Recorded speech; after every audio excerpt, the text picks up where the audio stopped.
Hi everyone, welcome to my channel. ತಮ್ಮೆಲ್ಲರಿಗೂ ನಮ್ಮ ಚಾನಲ್ಗೆ ಸ್ವಾಗತ ಕೋರುತ್ತಾ ಇವತ್ತಿನ ವಿಡಿಯೋದಲ್ಲಿ ಗಿಡಮರ ಪದ್ಯದ ಪ್ರಶ್ನೆ ಹಾಗೂ ಉತ್ತರಗಳನ್ನು ತಮಗೆ ತಿಳಿಸ್ಕೊಡ್ತೀನಿ. ಇದು 5ನೇ ತರಗತಿಯ ಕನ್ನಡ ವಿಷಯದ ಪದ್ಯ ಆಗಿರುತ್ತೆ. ಇಲ್ಲಿ ಈ ಗಿಡಮರ ಪದ್ಯದ ಪ್ರಶ್ನೆಗಳು ಹಾಗೂ ಉತ್ತರಗಳನ್ನು ನಮ್ಮ ಯೂಟ್ಯೂಬ್ ಚಾನಲ್ ವೀಕ್ಷಿಸಬಹುದು ಮತ್ತು ನಮ್ಮ ಚಾನಲನ್ನು ಫಸ್ಟ್ ಟೈಮ್ ನೋಡ್ತಾ ಇದ್ದರೆ ಚಾನಲನ್ನು ಸಬ್ಸ್ಕ್ರೈಬ್ ಆಗಿ ಅಂತ ಹೇಳ್ತಾ ಇದ್ದೀನಿ. ಇಲ್ಲಿ ಮೊದಲನೇದಾಗಿ ಯಾರೇ ಏನೇ ಮಾಡಿದರೂ ಗಿಡಮರ ಏನು ಮಾಡುತ್ತವೆ.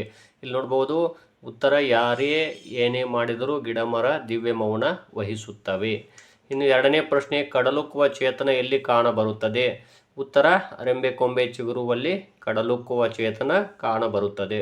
ಇನ್ನು ಮೂರನೇದಾಗಿ, ಅದು ಇದು ಎನಿಸದಿರುವುದು ಯಾವುದು. ಉತ್ತರ, ಅದು ಇದು ಎನಿಸದಿರುವುದು ಗಿಡಮರ. ಇನ್ನು ನಾಲ್ಕನೇ ಪ್ರಶ್ನೆ, ಗಿಡಮರಗಳು ಹೇಗೆ ಬೆಳೆದು ಅರಳುತ್ತಿವೆ. ಉತ್ತರ, ಜಾತಿ ಗೀತಿ ಲಿಂಗ ಧರ್ಮ ಮೀರಿ ಬೆಳೆದಿವೆ ಗಿಡಮರ. ಇನ್ನು ಪ್ರಶ್ನೆ ಆ ನೋಡ್ರಿ, ಕೆಳಗಿನ ಪ್ರಶ್ನೆಗಳಿಗೆ 2-3 ವಾಕ್ಯಗಳಲ್ಲಿ ಉತ್ತರಿಸಿ. ಬೆಳೆದು ನಿಂತ ಗಿಡಮರ ಹೇಗಿವೆ. ಬೊಡ್ಡೆ ಕರಿದು ಎಲೆ ಹಸಿರು ಹೂವುಗಳು ನಾನಾ ಥರ ಎಂಥ ಸೊಗಸು ಹಾಗೂ ಏನು ಕಂಪು ಬೆಳೆದು ನಿಂತ ಗಿಡಮರ.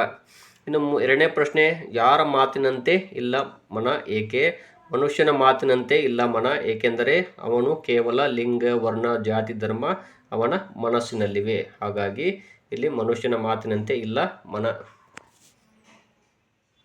ಮೂರನೇ ಪ್ರಶ್ನೆ, ಗಿಡಮರಗಳು ಯಾವುದನ್ನು ಮೀರಿ ಬೆಳೆದಿವೆ. ಉತ್ತರ, ಜಾತಿ ಗೀತಿ ಲಿಂಗ ಧರ್ಮವನ್ನು ಮೀರಿ ಬೆಳೆದಿವೆ ಗಿಡಮರ.